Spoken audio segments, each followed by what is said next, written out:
IAS prelims 2025 का जो exam है वो 25 मई को होगा, 25 मई को एग्ज़ाम होगा प्रीलिम्स का। तो इसके लिए आपने प्रीलिम्स की तैयारी स्टार्ट कर दी होगी, और अगर आपने पढ़ाई स्टार्ट की है, तो मोस्टली लोग पढ़ाई स्टार्ट करते हैं पॉलिटी से। तो पॉलिटी को स्टार्ट करने से पहले आपको कुछ और चीज़ें हैं जिनका ध्यान रखना है ना? लक्ष्मीकांत को स्टार्ट करने से पहले कुछ चीज़ें हैं जिनको आपको पहले देखना होता है कि हमें कौन-सी डायरेक्शन में कैसे क्या पढ़ाई करनी है। तो फर्स्ट है कि आपने पहले ये देखना है कि पॉलिटी से ऑन एन एवरेज कितने क्वेश्चंस आते हैं, है ना? कि कितने क्वेश्चंस आते हैं। हमने देखा कि जो हमने 8 और 10 इयर्स के पुराने पेपर्स देखे और उससे एनालाइज़ किया कि पॉलिटी से कितने क्वेश्चंस आते हैं एवरी ईयर।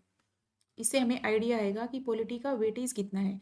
प्रीलिम्स का जो एग्ज़ाम है उसमें हर एक सब्जेक्ट का एक वेटेज होता है, तो पॉलिटी का इसमें वेटेज कितना है? तो ऑन एन एवरेज इसमें 15 के अराउंड क्वेश्चंस आते हैं। 15 क्वेश्चन पॉलिटी से ही आते हैं, और पॉलिटी जो सेक्शन है वो ईज़ी ईज़ियर वे होता है, ईज़ी साइड में होता है ना? मोस्टली स्टूडेंट्स पॉलिटी से ही स्टार्ट करते हैं और उनको पॉलिटी ईज़ी भी लगता है। तो 15 क्वेश्चंस इससे आते हैं, तो हमें ये याद रखना है कि 15 जो क्वेश्चन है उसमें हमारे मैक्सिमम राइट होने चाहिए पॉलिटी सेक्शन से, और जो लोग पॉलिटी से ही स्टार्ट करते हैं, 15 इसका वेटेज है। 100 क्वेश्चंस में से अगर किसी टॉपिक में से, किसी सब्जेक्ट में से अगर 15 क्वेश्चंस आ रहे हैं, इसका वेटेज अच्छा खासा वेटेज है। और मोस्टली अगर पॉलिटी से ठीक हो रहे हैं तो इस सब्जेक्ट को हमें पहला फोकस रखना चाहिए पॉलिटी का।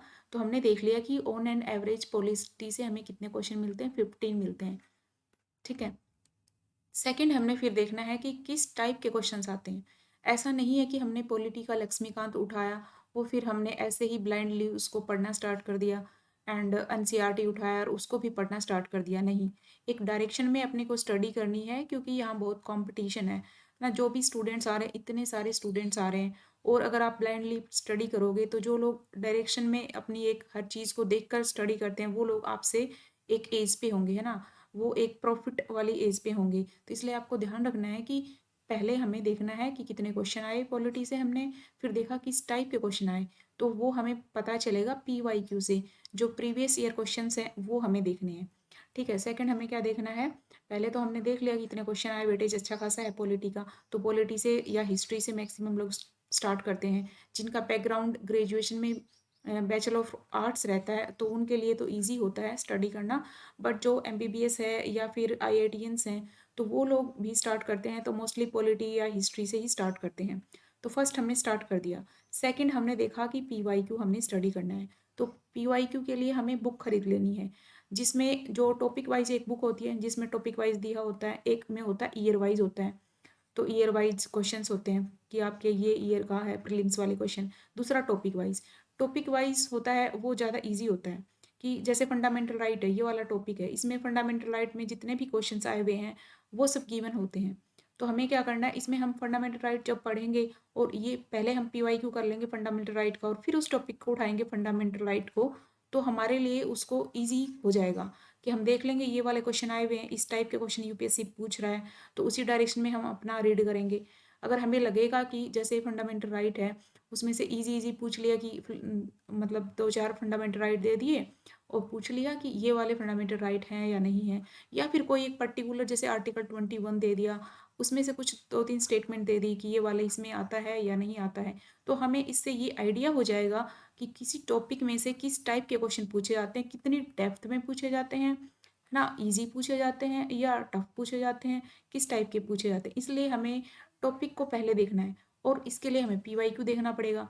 तो जो भी पीवाईक्यू है, इसलिए सबसे ज़्यादा ज़रूरी है कि हम सेकंड नंबर पे पीवाईक्यू करें, एक बुक परचेज करें, जिसमें मेरे अकॉर्डिंग तो टॉपिक वाली ज़्यादा ईजी होती है, ज़्यादा अच्छी होती है।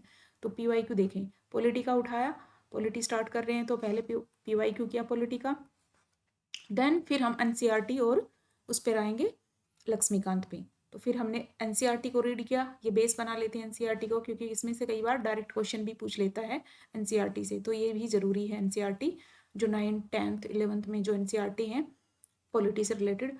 सेकंड फिर लक्ष्मीकांत है। यस, लक्ष्मीकांत बेस बुक है एक, है ना? बेस बुक है ये अपने पॉलिटी के लिए। तो लक्ष्मीकांत में भी हमें देखना है कि बहुत मोटी बुक है ये, तो इसमें से और हमें ये देखना होता है कि कितनी डेप्थ में हमें इसको पढ़ना है। इसमें बहुत सारी लाइन्स होती हैं, कई बार वो सिंपल लाइन ही उठा के पूछ लेता है यूपीएससी, तो इसलिए हमने पीवाईक्यू करना है कि हमें किस डेप्थ तक पढ़ना है लक्ष्मीकांत को भी। कि बहुत मोटी बुक है, और हाँ, ये तो आपने पढ़ना ही पड़ेगा लक्ष्मीकांत को। फिर हमें देखना है कि हमने लक्ष्मीकांत पढ़ लिया, एनसीईआरटी हमने कर लिया, फिर हमें मॉक टेस्ट लगाने। मॉक टेस्ट जो है ये बहुत ही इम्पोर्टेंट मस्ट है ना? अगर आपने मॉक नहीं लगाया तो आपको अपनी तैयारी आप किस डायरेक्शन में है, कहाँ तक है, कुछ नहीं पता चलेगा। और जो अगर ये कहते हैं कि हमने ऐसे ही पढ़ के बिना मॉक लगाए ही कर दिया, मोस्टली दे आर लाइंग, क्योंकि आपको है ना मॉक तो लगाना ही है, मस्ट है ये। मॉक टेस्ट आप कम से कम प्रीलिम से पहले किसी भी कोचिंग के आप लगा लेना 50, और 50 तो आपको लगा ही लेना चाहिए किसी के भी। बट पहले आपने पॉलिटी का किया, जैसे हम पॉलिटी की बात कर रहे हैं, फिर पॉलिटी से रिलेटेड हमने मॉक टेस्ट लगाया, और ये मोस्ट इम्पोर्टेंट है, इसको इग्नोर नहीं करना है। ना ही जो पॉलिटी सब्जेक्ट है, एज ए पॉलिटी सब्जेक्ट को प्रायोरिटी पे रखना है, इसको इग्नोर नहीं करना, इसमें आपको मैक्सिमम मार्क्स भी लेने हैं, है ना? पॉलिटी जो एक है सब्जेक्ट, उस पे आपको क्या करना है, उसमें आपके मैक्सिमम मार्क्स आने चाहिए यहाँ पर, क्योंकि ये जो एरिया है पॉलिटी वाला, ये आपको एज देता है औरों के अलावा, है ना? और जो स्टूडेंट्स, अगर किसी ने यहाँ पे वीक परफॉर्म किया, तो अगर आपने अच्छा परफॉर्म किया तो यहाँ पर आपको औरों से एज मिल जाएगा प्रीलिम्स क्लियर करने में, क्योंकि ये पॉलिटी एक ऐसा वो है, सब्जेक्ट है, जिसको सबसे ज़्यादा स्टूडेंट्स और प्रायोरिटी पे रखते हैं। और मान लो कि औरों ने तैयार किया और आपने तैयार नहीं किया, तो आपको एज नहीं मिलेगी इस पॉलिटी की।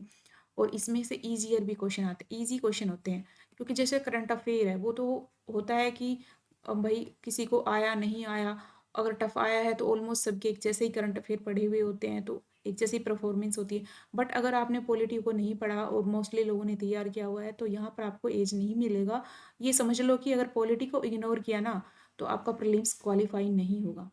तो इसको आपको मैक्सिमम मार्क्स गेन करने होते हैं इसमें। अगर यहाँ पे आपके अच्छे 15 क्वेश्चन आए मान लो, है ना, और इन क्वेश्चंस में से आपके 12 क्वेश्चन ऐसे कुछ राइट चले गए, टफर साइड में भी आया तो यहाँ पर आपको सही मिलेगा, है ना? 12-13 अगर आपके सही हो जाते हैं तो आपके लिए ईजी हो जाता है, मैक्सिमम प्रोबेबिलिटी होती है ये, है ना, प्रीलिम्स के लिए। तो पॉलिटी को आपको इग्नोर नहीं करना है बिल्कुल भी, मॉक पे पूरा ध्यान रखना है, मॉक टेस्ट पे बाद में, पहले तैयार करना है। और सबसे पहले हमें क्या करना है कि कितने क्वेश्चन आते हैं, सेकंड हमें देखना है कि पीवाईक्यू किया, उसके बाद एनसीईआरटी स्टार्ट करना है। ऐसे नहीं है कि पहले ही हम एनसीईआरटी और लक्ष्मीकांत पे जुट गए और हमने देखा ही नहीं कि किस डायरेक्शन में जाना है, कहाँ पढ़ना है, कैसे पढ़ना है। पहले पीवाईक्यू करना है, हमें डायरेक्शन लेनी है, चाहे आप किसी कोचिंग में पढ़ रहे हो या कुछ भी कर रहे हो, है ना? अगर कोचिंग वाले भी अगर आपको पीवाईक्यू करने के लिए नहीं बोलते, दैट मीन्स मतलब आप राइट डायरेक्शन में नहीं हो। सबसे पहले पीवाईक्यू करना है, खुद से करना है, और उसके बेस पे अपने को एनसीईआरटी और लक्ष्मीकांत पढ़ना है।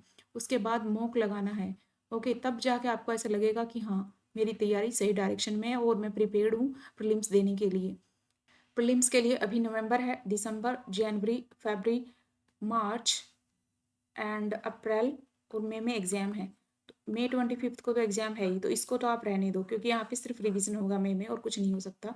बट ये जो मंथ्स है ना, 6 मंथ्स, नवंबर से अप्रैल तक, ये जो मंथ्स है 6 मंथ्स, आपको इसमें पूरे अच्छे से तैयारी करनी है। ऐसा नहीं है कि आप अभी अगर आप बिगनर हैं तो आपको 6 मंथ्स प्रीलिम्स के लिए देना ही होगा। ऐसा नहीं है कि आप लगे वो मेंस के ऊपर और प्रीलिम्स बाद में आपका हो ही ना।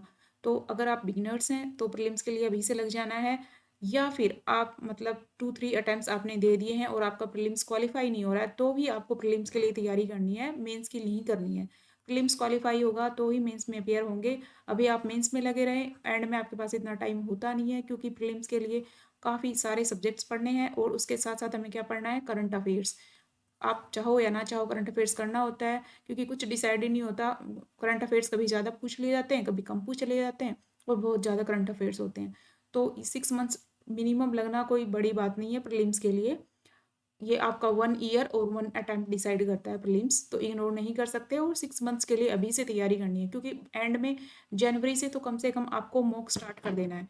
जैन से मई तक आपको मॉक की प्रैक्टिस करनी है। मॉक जो है, मॉक सबसे ज़्यादा इम्पोर्टेंट है और मस्ट है।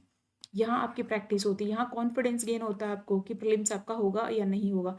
मॉक अगर आपने नहीं दिए, इग्नोर किया, तो प्रीलिम्स के चांसेस कम हो जाते हैं, चाहे यूट्यूब पे लोग कुछ भी बोलते रहें। लेकिन आपको मॉक की अच्छी खासी प्रैक्टिस करनी होती है अगर आपको प्रीलिम्स क्वालिफाई करना है। ओके, तो आपको आई थिंक समझ में आ गया होगा पॉलिटी के बारे में मैं क्या कहना चाह रही थी। तो अभी जो भी पॉलिटी से स्टार्ट कर रहे हैं, उनको अपना देखना है क्वेश्चन कितने ऑन एन एवरेज आ रहे हैं, किस टाइप के पीवाईक्यू आ रहे हैं और उस टॉपिक पे ध्यान देना है। जैसे कि कुछ-कुछ टॉपिक्स हैं, जैसे फंडामेंटल राइट का टॉपिक है, उससे हर बार क्वेश्चन आता है, तो ऐसे टॉपिक्स को बिल्कुल इग्नोर नहीं करना है, उसकी प्रैक्टिस करते रहना है। फिर एनसीईआरटी, लक्ष्मीकांत हमें करना है और मॉक पे तो पूरा का पूरा फोकस रखना ही है। Okay and thank you so much.